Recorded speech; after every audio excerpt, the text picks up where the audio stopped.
Good morning, students. Good morning, everyone. Welcome to the Manu Law classes in the lab session of Daily News Analysis. Today is 4th of January 2024, and you are watching with Naresh Sharma, and we are going to discuss with you various important news or current affairs which can be relevant for your examination. So, let's start it from the first one. Recently, the Prime Minister of India paid tributes to Savitribai Phule and Velu Nachiyar on their जयंती। अभी इन दोनों ही महान महिलाओं के लिए जो है tribute पे किया अपने ऑनरेबल प्राइम मिनिस्टर साहब ने, और ये दोनों ही महिलाएं इंडियन मॉडर्न हिस्ट्री में बहुत बड़ा स्थान रखती हैं। Both are very important when you study the modern history of India. Let's start from the one. Savitribai Phule. Savitribai Phule ये इंडिया की ऐसी फर्स्ट महिला हैं जिनको कहा जाता है कि ये पहली फीमेल टीचर है। इंडियन हिस्ट्री की फर्स्ट फीमेल टीचर इनको माना जाता है। इन्होंने और इनके हस्बैंड, इनका नाम था ज्योतिराव फुले। इनको कई बार हम ज्योतिबा फुले के नाम से भी जानते हैं। इन्होंने फर्स्ट गर्ल्स स्कूल खोला इंडिया में। तो ये कितना इंपॉर्टेंट पॉइंट है, इन 1848 में। So both of these figures are very important in Indian modern history. She was a social reformer. कौन थी ये? सोशल रिफॉर्मर, एजुकेशनलिस्ट और पोएट, ये दोनों ही काम इन्होंने किया। She believe that education should be available to all. इनका ये मानना था कि जो एजुकेशन है वो सारे बच्चों को मिलनी चाहिए, और वो किसी भी रिलीजन के हों, किसी भी कास्ट के हों, किसी रेस के हों, किसी भी क्रीड के हों, और whether they belong to from any kind of colour. Okay, तो इन्होंने ये बड़ा सोशल रिफॉर्म पर इन्होंने उस समय काम किया था। She believed in gender equality. तो यहाँ पर क्लियर दिख रहा है, और उनका मानना था कि मैन और वुमेन दोनों इक्वल होते हैं सोसाइटी में। So there should be no discrimination based on the sex of any individual person. और इन्होंने क्या इंपॉर्टेंट वर्क किया? शी ओपन महिला सेवा मंडल। इन्होंने ये एक संस्था, एक इंस्टीट्यूट का जो है एक ऑर्गेनाइजेशन स्टार्ट किया था 1852 में, और इस ऑर्गेनाइजेशन का काम क्या था? Raise awareness about women's rights. तो ये जो समय था, उस समय वुमेन्स के क्या क्या राइट्स होते हैं उनके लिए अवेयरनेस जनरेट करने के लिए, to raise awareness regarding the women's rights, इन्होंने ये ऑर्गेनाइजेशन स्टैब्लिश की। और एक इंपॉर्टेंट वर्क इन्होंने किया, जो सत्यशोधक समाज थी, सत्यशोधक समाज, सत्यशोधक समाज ये ज्योतिबा फुले ने स्टैब्लिश किया था। ज्योतिबा फुले, ठीक है। ज्योतिबा फुले ने इस ऑर्गेनाइजेशन को स्टैब्लिश किया था। तो जब उनकी डेथ हो गई तो उसके बाद इसकी लीडरशिप आई किसके हाथ में? जो है उनकी वाइफ और सावित्रीबाई फुले की बात है। तो उनकी वाइफ सावित्रीबाई फुले ने इस ऑर्गेनाइजेशन की लीडरशिप को जो है लीड किया। अब आपको यहाँ पर एक दो चीज और देख लीजिएगा आप, कि मैं आपको कई बार बोलता हूँ कि आपको एक काम ऑलवेज करना है कि that you have to do some homework. मैं क्लास में भी आपको बताता हूँ, आपको हमेशा कुछ ना कुछ होमवर्क करना है। अब यहाँ पे आप एक्स्ट्रा में क्या होमवर्क कर सकते हैं? आप ये कर सकते हैं कि जो ज्योतिबा फुले थे, ज्योतिबा फुले किस कास्ट के थे? इनकी कास्ट कई बार पूछी गई एग्जाम्स में।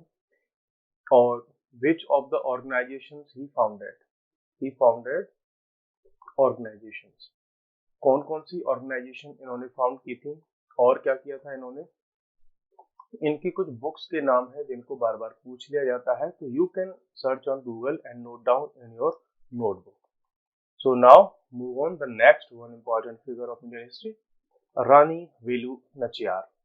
रानी वेलु नचियार की अगर हम बात करें तो ये भी एक बहुत ही योद्धा टाइप की महिला थी, और 18th सेंचुरी में अगर हम बात करें तो ये पहली ऐसी महिला क्वीन थी जिन्होंने ब्रिटिश के अगेंस्ट में मीन्स क्या किया, वॉर किया अपनी किंगडम को पाने के लिए। यू नो कि आप अब कई बार जानते होंगे रानी लक्ष्मीबाई, लक्ष्मीबाई, ओके।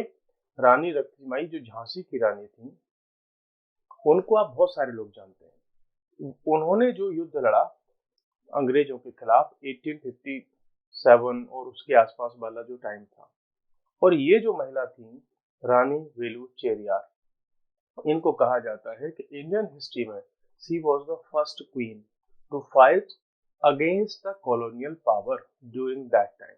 तो इस टाइम में सबसे पहले अगर किसी ने लड़ाई लड़ी ब्रिटिश रूल के अगेंस्ट में, कॉलोनियल पावर के अगेंस्ट में, तो she was the first one जो है रानी। बहुत सारे देखो मेल वगैरह में तो बहुत सारे लोग रहे होंगे, है ना, लेकिन उस समय जो महिला थी वो रानी थी, इन्होंने सबसे पहले इन्होंने फाइट किया against British colonial power. She is known by Tamil as, Tamil Nadu की अगर हम बात करें तो वहां इनको कई क्या कहा जाता है, वीरांगई, वीरांगई इनको कहा जाता है, अर्थात ब्रेव वुमेन तमिलनाडु में। तो जैसे इंडिया, हम अब जब बात करते हो आप तो UP, Rajasthan, it means when you talk about or you belong from the northern Hindi belt of India, then everybody, most of the times everybody know that who was the Jhansi की रानी। झांसी की रानी लक्ष्मीबाई को हम सब लोग जानते हैं। उसी तरह से तमिलनाडु में जो वीरांगई हैं जिनका नाम है रानी वेलु नचियार, इनका नाम भी उसी तरीके से पॉपुलर है, ठीक है। और इन्हीं के साथ में लड़ाई लड़ी थी, कौन थे, मरुदु ब्रदर्स थे, मरुदु बंधु इनको कहा जाता है। तो ध्यान रखिएगा कि जो रानी वेलु नचियार थी उनके साथ में और कौन कौन थे जिन्होंने उनके साथ फाइट में जो है पार्टिसिपेट किया, तो ये थे मरुदु ब्रदर्स, ठीक है। चलिए हम आगे बढ़ते हैं नेक्स्ट न्यूज पर। अभी ये व्यक्ति जो है, his name is Arun Yogiraj, okay. He is very famous now अडेज इन इंडियन मीडिया। इनका नाम बड़ा पॉपुलर हो रहा है। इनका नाम है अरुण योगीराज, और ये क्या है, एक स्कल्प्टर है। क्या बनाते हैं ये, स्कल्पचर वगैरह को बनाते हैं, अर्थात ये प्रतिमा बनाते हैं। प्रतिमा मतलब मूर्ति। आप मंदिरों में जाते हैं, कई जगह आपको वहां पर मूर्ति मिलती है, प्रतिमा मिलती है भगवान की, तो उसमें ये बहुत ज्यादा एक्सपर्ट है। कहाँ से है ये, मैसूर से है। और इनकी जो फैमिली है वो किससे जुड़ी हुई है, स्कल्पचर से जुड़ी हुई है। मींस इनकी फैमिली में कई सारी जनरेशन से स्कल्पचर बनाने का क्या हो रहा है, काम हो रहा है। तो जाहिर सी बात है कि जब मीन्स फैमिली बिजनेस ही या फैमिली का एक आर्ट ही बन जाए और वो जनरेशन टू जनरेशन आगे बढ़े, तो एक्सपर्टीज आ ही जाती है, आप उस बिजनेस के बारे में बहुत अच्छा सीख जाते हो। तो he is one of the 3 artist हैं behind the creation of idols of Ramlala. तो अभी जो 22 जनवरी को रामलला का जो मंदिर बनने वाला है, मतलब जो उसका इनॉग्रेशन हो रहा है, कॉन्सेक्रेशन हो रहा है, कहाँ पर, अयोध्या में। अयोध्या में जो होने वाला है, उसके लिए जो वहां पर प्रतिमा बनाई गई है, वो किसने बनाई है, वो बनाई है अरुण योगीराज ने। इनके साथ में 2 लोग और हैं जिन्होंने पार्टिसिपेट किया है, इनके साथ में काम किया है, उनको भी बताएंगे हम। ये एक स्कूल भी चलाते हैं जिसका नाम है ब्रह्मर्षि कश्यप शिल्प कलाशाला। ये चलाते हैं, एक स्कूल टाइप का है जहाँ पर ये बच्चों को ट्रेनिंग देते हैं, मैसूर में है ये, ठीक है, और सिखाते हैं बच्चों को कि प्रतिमा वगैरह ये सब हम कैसे बनाते हैं, ठीक है। और देखो बहुत सारे पॉपुलर जो है स्टैचू इन्होंने बनाए थे, जैसे सुभाष चंद्र बोस का बनाया उन्होंने, 28 फीट का था, 28 फीट का। इन्होंने आदि शंकराचार्य की जो प्रतिमा बनाई गई थी आइडल केदारनाथ में, जिसको हमने स्टैब्लिश किया, वो भी इन्होंने बनाई थी। और स्वामी रामकृष्ण परमहंस जो है, उनकी भी एक प्रतिमा इन्होंने बनाई थी। तो मीन्स इंडिया में जो बहुत अच्छे अच्छे लेवल पर जो प्रतिमाएं बनाई गई हैं, वो इन्होंने बनाई है। अब इनके साथ में 2 लोग और हैं जिन्होंने काम किया, जीएल भट्ट ऑफ बेंगलुरु, और एक व्यक्ति है जिसका नाम है सत्यनारायण पांडे। कहाँ के हैं ये, राजस्थान के, ठीक है। तो इन तीनों ने मिलकर के रामलला की जो है प्रतिमा को बनाया है। और उसमें एक बात यह है कि जो शिला इन्होंने यूज किया, शिला का मतलब है यहाँ पे स्टोन, जो type of stone they have used, that is black stone. और इस ब्लैक स्टोन की एक खासियत है कि it is non reactive properties two liquids. Means इस स्टोन में ऐसी क्वालिटीज हैं कि ये लिक्विड्स के साथ में कोई भी रिएक्शन नहीं करता। मींस जब भी प्रतिमा को आप जलाभिषेक करेंगे, है ना, या आप दुग्धाभिषेक करेंगे, दुग्ध से स्नान कराना रोज सब पंचामृत वाला, तो ये उनके साथ में रिएक्ट नहीं करेगा। तो इतने अच्छे क्वालिटी की जो है इसको यूज किया गया है। नेक्स्ट हमारे पास में न्यूज क्या है कि new regulations applicable for unified payments interface transaction. अभी यूपीआई ट्रांजैक्शन से रिलेटेड कुछ नए रूल्स आए हैं, तो उनको हम एक बार देख लेते हैं जो कि आपके एग्जाम्स के लिए रेलेवेंट है।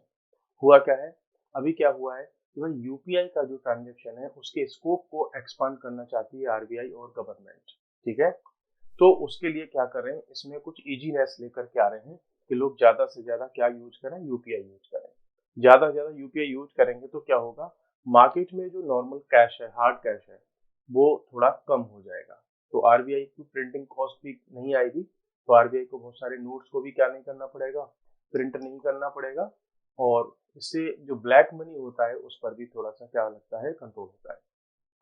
हम बात करें यूपीआई की, तो UPI is a system that powers multiple bank accounts into a single mobile application. UPI के ऐप पर आप अपने कई सारे अकाउंट्स को, मान लो ये आपका यूपीआई ऐप है, ठीक है, और इसके साथ में आप अपने एचडीएफसी का, एसबीआई का या सीबीआई का बहुत सारे बैंक अकाउंट्स को आप यहाँ से क्या कर सकते हो, इसी पर अटैच कर सकते हो, कनेक्ट कर सकते हो, और इनमें से किसी एक का यूज करके आप किसी दूसरे को क्या कर सकते हो, फंड को ट्रांसफर कर सकते हो। तो ये यूपीआई का सिस्टम है। It merge several banking features को इसने अपने आप में मर्ज कर लिया, जैसे कि पेमेंट को रिसीव करना, पेमेंट को ट्रांसफर करना, ये सारे के सारे इनएक्ट। अब एक नया जो रूल्स आए हैं उसकी थोड़ा बात करते हैं कि जो इनएक्टिव यूपीआई आईडी होंगी और जो नंबर्स होंगे जो उस पर होंगे वो डीएक्टिवेट कर दिए जाएंगे। कब, when it will cover accounts that have been inactive for 1 year। तो अगर आपका कोई यूपीआई अकाउंट है, यूपीआई आईडी है, यूपीआई आईडी नंबर है, अगर वो 1 ईयर से ज्यादा, मीन्स 1 ईयर के से अगर वो इनएक्टिव है तो उसको डीएक्टिवेट कर दिया जाएगा। और क्या हुआ है नया, कि transaction limit hike for hospitals और एजुकेशनल इंस्टीट्यूशंस के लिए ट्रांजैक्शन लिमिट को बढ़ा दिया है। अब कितना कर दिया है, पहले 1 लाख था, अब वो 5 लाख पर ट्रांजैक्शन कर दिया है। मीन्स आप यूपीआई के थ्रू अब 5 लाख तक का ट्रांजैक्शन किया जा सकता है हॉस्पिटल्स और एजुकेशनल इंस्टीट्यूशंस में। नेक्स्ट है यूपीआई लाइट। ये एक यूपीआई लाइट वॉलेट आता है यूपीआई के साथ में ही, उसी में एक एप्लीकेशन। इसकी ट्रांजैक्शन लिमिट को भी इंक्रीज कर दिया गया है, पहले ये 200 थी, इसको कर दिया इन्होंने 500। यूपीआई लाइट वगैरह में इसमें क्या है कि ये पेमेंट जो होते हैं वो विदाउट इंटरनेट हो जाते हैं। ठीक है, no requirement of an additional factor authentication, it will cover 1 lakh credit card repayments, mutual fund subscription, insurance premiums. तो एक नया रूल इन्होंने ये दिया कि 1 लाख तक के जो ट्रांजेक्शन हैं उसमें एक जो डबल एडिशनल जो ऑथेंटिकेशन होता है, मीन्स आप कोई ट्रांजेक्शन करना चाहते हैं तो एक बार तो आपसे सिर्फ पासवर्ड पूछा जाता है, फिर एक बार और एक कुछ डिटेल्स होती हैं वो डिपेंड करती हैं कि आप किस टाइप का यूज करते हो, एक सेकंड टाइप का ऑथेंटिकेशन भी यूज किया जाता है। तो अभी इसके लिए इसको क्या कर दिया गया है, आरबीआई ने मना कर दिया कि नहीं, इसको इसकी रिक्वायरमेंट नहीं होगी। आप जो डबल ऑथेंटिकेशन है उसके बिना 1 लाख की लिमिट तक का ट्रांजेक्शन कर पाओगे। मीन्स अगर if you want to do a transaction more than 1 lakh, then you have to do the double authentication factor. ठीक है, इसको आपको यूज करना होगा। ठीक है, तो ये सब आपको ध्यान में रखना होगा। अब आपको यहाँ पर क्या क्या ध्यान रखना है कि यूपीआई को कौन जो है रन कराता है, कहाँ से ये स्टार्ट हुई, तो इसको किया था national payment corporation of India. इसके थ्रू ये सारा का सारा सिस्टम रन करता है। इस पर रूल्स रेगुलेशन कौन बनाता है, आरबीआई बनाती है। आरबीआई को बैंकर्स ऑफ द बैंक कहा जाता है, और इसमें कुछ जो लिमिट्स वगैरह दी है। यहाँ से एक क्वेश्चन आप ये एक्सपेक्ट कर सकते हो कि यूपीआई जो लाइट पेमेंट्स होते हैं वो बिना इंटरनेट के भी हो सकते हैं। नेक्स्ट अभी न्यूज में है आपकी देविका रिवर। वाई, देखो ये क्या है कि इंडिया की जो नॉर्थ इंडिया की फर्स्ट रिवर है जिसका कि रेजुवनेशन हो रहा है। जैसे गंगा के लिए हमने क्लीनिंग, उसका रेजुवनेशन के लिए प्रोजेक्ट चलाया था, वैसे ही देविका जो रिवर है उसके लिए भी प्रोजेक्ट चल रहा था और ये बहुत ही जल्दी क्या होने वाला है, डेडिकेट होने वाला है नेशन को। और देविका रिवर की अगर हम बात करें तो Devika is considered sister of sacred river Ganga. इसको हम गंगा नदी की बहन के नाम से भी जानते हैं। ध्यान रखिएगा, कई बार ऐसे क्वेश्चंस बन जाते हैं कि गंगा नदी की सिस्टर कौन सी रिवर को कहा जाता है। ठीक है, it has great religious significance. जैसे गंगा का जो है धार्मिक महत्व है, वैसे ही जो है इसका देविका रिवर का भी है। If you talk about its origination then its hilly Sudh Mahadev temple. कहाँ पर? Udhampur district of Jammu and Kashmir. Udhampur district के हिली जो ये जो शुद्ध महादेव टेम्पल है उसके पास से एक हिल से निकलती है। ठीक है, और फिर वहां से निकल करके वेस्टर्न पंजाब की तरफ जाती है, जो कि कहाँ पर है? पाकिस्तान में। और बाद में फिर ये मर्ज हो जाती है किसमें? रावी रिवर में। ठीक है, एक बात इंपॉर्टेंट यहाँ पर क्या बन जाती है कि इसी रिवर को हम क्या कहते हैं? गुप्त गंगा। बिकॉज ये कई सारे प्लेसेस पर अपीयर होती हुई दिखेगी आपको, और फिर कई जगह पर क्या हो जाएगी? माउंटेन्स में और उनकी टनल्स वगैरह जो नेचुरल टनल्स हैं उसमें डिसअपीयर हो जाती है। तो that's why this river is also known as Gupt Ganga. Gupt Ganga का मतलब होता है सीक्रेट, है ना, सीक्रेट। तो सीक्रेट गंगा के नाम से हम इसको जान सकते हैं, गुप्त गंगा। नेक्स्ट हमारे पास न्यूज क्या है? नेक्स्ट है कि the new hit and run law. You know कि बहुत सारे इंडिया के बहुत सारे स्टेट्स में अभी क्या हो रखा है कि जो ड्राइवर्स हैं, है ना, ड्राइवर्स ने कई जगह पर अपने जो व्हीकल्स हैं, जो मालिकों के, जो ऑनर्स के व्हीकल्स हैं, उनको चलाने से इनकार कर दिया और वो उनको नहीं चला रहे। तो उसका रिजल्ट क्या हुआ कि इंडिया में बहुत सारी जगह पर जो ट्रैफिक है वो सीज हो गया, ट्रैफिक जाम लग गई बहुत सारी जगह पर। और आपको पता होगा कि जो ट्रक्स होते हैं इंडिया में वो रेलवे से और जो अल्टीमेट डेस्टिनेशन पर जो भी गुड्स पहुंचाया जाता है उसको एक्चुअली में ट्रक्स के थ्रू ही ट्रांसपोर्ट किया जाता है। अब इसकी वजह से क्या हो रही है कि जो गुड्स हैं वो बीच के बीच में जहाँ ट्रक्स थे वहीं के वहीं रोके रह गए। रोके रह गए तो उससे दिक्कत क्या होने वाली है, और दिक्कत हो रही है। क्या हो रही है? जो प्रोडक्ट्स हैं, ठीक है, जो फूड प्रोडक्ट है, जो पेरिशेबल गुड्स हैं, वो क्या हो रहे हैं? वो डिस्ट्रॉय हो रहे हैं, बेकार हो रहे हैं। दूसरा, कई जगह पर जो गुड्स हैं उनकी हमको जो है कमी दिखाई पड़ रही है बहुत सारी जगह पर। कई जगह पर ये इश्यू भी निकल कर के आया कि देखो, आपको पता होगा कि जो पेट्रोल है, डीजल है, ये सब ट्रक्स के जो टैंकर्स होते हैं उनके थ्रू ट्रांसपोर्ट होता है। तो अब हुआ कई जगह पर क्या हुआ कि पेट्रोल, डीजल ये सब पहुंच नहीं पाया पेट्रोल पंप्स तक, फिलिंग स्टेशन तक। तो वहां पर क्या हुआ? फिर लंबी लाइन और जो है उनके क्यू बनना स्टार्ट हो गए। कई बार फिर लोगों में ऐसी अफवाह भी फैल गई, ठीक है, जो है रूमर था कि भाई जो है जल्दी जो है पेट्रोल खत्म होने वाला है, चलो जल्दी जल्दी ले लेते हैं। तो लोगों ने क्या स्टार्ट किया कि अपने अपने टैंक्स को, जो बाइक के, कार के वो टैंक थे, उनको भरवाना शुरू कर दिया। उसके साथ ही साथ और क्या हुआ? कुछ लोगों ने क्या किया, जो है घरों से और न्यू जो अपने पास में, उनके पास में कुछ टैंक वगैरह थे, कैंस थी, उनको भी भरवाना स्टार्ट कर दिया। तो वो जब ये ऐसा र्यूमर फैलता है तो पहले पेट्रोल जो आदमी 200 रुपए का डलवा रहा था वो क्या सोचेगा? चलो भाई 1000 रुपए का हम फिल करा लेते, पता नहीं बाद में मिलेगा कि नहीं मिलेगा। तो अचानक से क्या होती है? जो डिमांड बढ़ जाती है। डिमांड बढ़ जाती है तो यहाँ से फिर र्यूमर्स फैलना स्टार्ट होते हैं सोसाइटी में। आपने देखा होगा कोविड वगैरह के टाइम पे, है ना, वो अचानक से डिमांड इंक्रीज हो जाती है। तो इसकी वजह से बहुत सारे प्रॉब्लम क्रिएट हो गए बहुत सारे स्टेट्स में। ठीक है, हाँ, फिर गवर्नमेंट को कुछ स्टेट्स में तो क्या करना पड़ा कि वहां पर जो है मैक्सिमम पेट्रोल या डीजल जो आप ले सकते हैं उस पर क्या लगाना पड़ा इनको, उसकी राशनिंग करनी पड़ गई। उन्होंने क्या कहा कि at one time you can take only 200 rupees of petrol. ये बाइक वालों के लिए लगा दिया, टू व्हीलर के लिए। और आप 1000 रुपए का पेट्रोल ले सकते हो किसमें? आई थिंक ये 500 था। 500 रुपए से ज्यादा का आपको पेट्रोल नहीं मिलेगा if you are driving a four wheeler. तो ऐसा भी हुआ। ठीक है, तो आपको पता लग गया होगा कि ये किस लेवल की समस्या तक हम पहुंच गए। ड्राइवर्स ने अगर स्ट्राइक कर दी इंडिया में तो। ठीक है, अब इस लॉ के बारे में जान लेते हैं कि जिसके अगेंस्ट में जो ड्राइवर्स हैं वो अपना प्रोटेस्ट कर रहे हैं। हम बात करते हैं कि भारतीय न्याय संहिता की। यू नो कि आईपीसी को ये रिप्लेस करेगी ये जो नया हमारे जो है इंडिया में जो नया लॉ आने वाला है, जो कि इंडियन पीनल कोड था, ब्रिटिश के समय से ही ये जो है चला आ रहा था, उसको कर देगा ये रिप्लेस। ठीक है। अब इसमें इश्यू ऐसा क्या निकल करके आया कि जिस पर जो है ये इतना सारा प्रॉब्लम क्रिएट हुआ, तो उसमें एक नया प्रोविजन आया है कि if a driver causes a serious road accident, अगर वो सीरियस, देखो क्या वर्ड यूज है, सीरियस रोड एक्सीडेंट करता है ड्यू टू केयरलेस ड्राइविंग, और केयरलेसनेस मींस केयरलेस ड्राइविंग अगर वो करता है, और ड्राइविंग आपने केयरलेस वाली ड्राइविंग की या रैश ड्राइविंग की और किसी को एक्सीडेंट किया और उसको leaves without informing the police और भाग जाता है वहां से, एक्सीडेंट करके भाग जाता है, व्यक्ति वहां पर तड़प के मर सकता है। अगर वो पुलिस को इन्फॉर्म किए बिना भाग जाता है तो they could be punished with up to 10 years of jail और एंड क्या फाइन ऑफ 7 लाख। मीन्स उस व्यक्ति को डिपेंड करेगा कि कैसे क्या फैक्टर्स थे उस केस के, तो 10 years मैक्सिमम और 7 लाख मैक्सिमम क्या क्या हो सकता है, फाइन तक हो सकता है, ये दोनों भी हो सकते हैं। ये एक प्रोविजन इस नए वाले लॉ में लेकर के आई है गवर्नमेंट। अब इस भारतीय न्याय संहिता की अगर हम बात करें, है एस्टैब्लिश टू डिस्टिंक्ट कैटेगरीज उसने बनाई है कि कॉजिंग डेथ बाय नेग्लिजेंस।